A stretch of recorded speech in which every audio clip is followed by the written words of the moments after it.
Hello, I'm Samantha Stimer, and I'm covering the two sessions. Chinese-style modernization is a political buzzword at this year's two sessions. When joining in a deliberation with fellow deputies from the 14th National People's Congress from Jiangsu province, President Xi Jinping called for more efforts to be made into building China into a modern socialist country in all respects. But what is Chinese-style modernization? What makes it different from Western modernization? Today, I'm going to speak with John Ross, a British scholar, to hear more about his views on the subject. So I'm excited to talk with you today. In your own words, in your own opinion, what exactly is Chinese-style modernization? The core for me is that it's people-centered development from several points of view. Firstly, the goal is the improvement of the conditions of the people. Then I think we can also take it for poverty alleviation. China's very dramatic economic growth, particularly after 1978, which is the fastest of any major country in world history. Nevertheless, despite the growth, it left somewhere 50 to 100 million people who were in very inaccessible places or very, very underdeveloped regions.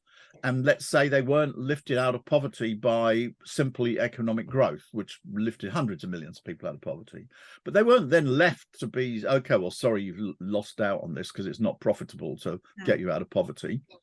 Instead, what happened was that China was mobilized, all the resources of the state, all the resources of the Communist Party, to make sure that these last 50 to 100 people were taken out of poverty. If we would say China's modernization is very people-centered, what would you say is the largest difference between China's modernization and West modernization? Western-style modernization, to put it very bluntly, is based on the greatest crimes in human history. It was based on slavery, the transportation between 10 and 15 million people across the Atlantic in order to develop slavery within the United States. It was based on the biggest genocide in history. And we could go into other things. The British rule of India meant that India's economy didn't develop for about 200 years, or the famines which the British had in India. So historically, I'm not trying to sound alarmist, but it's just a fact that the Western modernization or colonialism, these are the biggest crimes in human history. Therefore, that was the basis of Western-style modernization. Right? But keeping these differences in mind, the differences you just mentioned between the Western modernization and Chinese modernization, what do you think will be their meaning China's biggest obstacle as they continue to modernize, as they move forward within this year and the next? What you would hope to see is China's development, of course, benefits other countries. It is a win-win development. This is, fortunately, some people in the world want to interfere with this because it's made China the world's most rapidly growing economy. If you look at competition between China and the United States, firstly, nobody can complain if the United States competes by speeding up its own economy. But the United States embarked upon a policy not of attempting to speed up its own economy, but of attempting to slow down China. Firstly, by imposing tariffs on China. This breaks up globalization. It's costly for the American household. In addition to tariffs, you take bans. The United States wanted to drive Huawei out of the telecommunication systems. Now, this attempt to slow down China is very negative from the point of view of world growth, if it was successful, because China's growth is one of the main factors accounting for world growth and aiding all countries.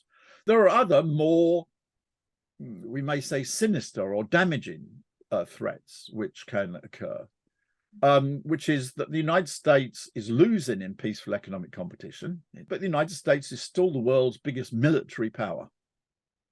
Therefore, the danger is that the United States will resort to military means. By that, incidentally, I don't mean only war. I mean direct use of military means. I mean, you can use indirect threats, military pressure, provocations. Take, for example, the question of Taiwan. I mean, Pelosi's visit to Taiwan is an open violation of the One China policy. It's an interference in China's internal affairs, and it creates a great deal of tension. It's very risky. China's been developing itself if you look at the two most recent crises, it came through the international financial crisis much, much more successfully than any other country. It came through the COVID crisis more successfully than any other country. So those are the risks. I think it's quite clear on the basis of more than the last 70 years that China will come through them. Today, I learned so much from John Ross. He taught me about Chinese-style modernization and the main keys that make it different from Western modernization. I can't wait to learn more. Please stick with us as we continue to cover China's 2 sessions.